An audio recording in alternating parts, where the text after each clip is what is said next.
And a good spiritual morning to you once again. I'm Father Cosmas. Thanks for joining me today for a quick chat and, of course, a cup of coffee.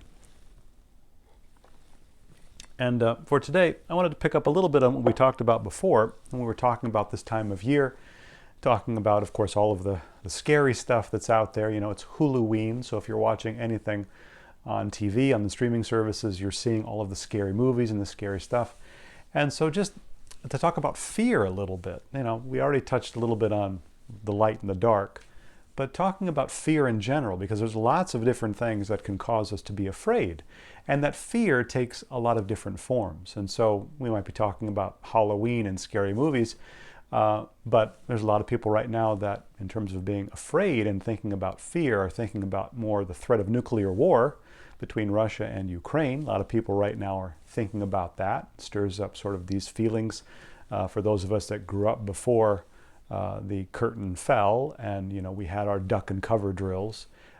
You can be a little afraid of that. And again, when I say fear, it's not that you're screaming and running away, but anxiety, you know, just in general, a feeling of anxiousness. I mean, that's a form of fear in a sense. And so just to talk about that a little bit and how we deal with that, all sorts of different ways to deal with that. And it manifests itself in our lives in all different ways. For some people, they have a hard time getting to sleep. They have a hard time, you know, sleeping well. They don't get good REM sleep. They don't, you know, they sleep light. They wake up every couple of hours, or they wake up early. Some people don't eat well. They don't have a good appetite, or the opposite. They find themselves eating constantly for different reasons. And we have a difficult time regulating ourselves, whether it's our eating patterns or our sleep patterns. You know, our heart rate is up, is elevated. Our breathing can be a little fast, a little shallow on a regular basis. And we could have a little bit of high blood pressure. All of that can sort of stem from this anxiousness and anxiety that we feel about all sorts of different things. And all I wanted to say for us to consider and to think about is that hopefully we're employing some method to combat this. You know, whatever we're trying to do, whether it's breathing techniques or, you know, whatever we're doing to try to alleviate some of the anxiety in our lives. We're trying to get out a little bit more, trying to put ourselves in less stressful situations, whatever it might be. We're trying to exercise more.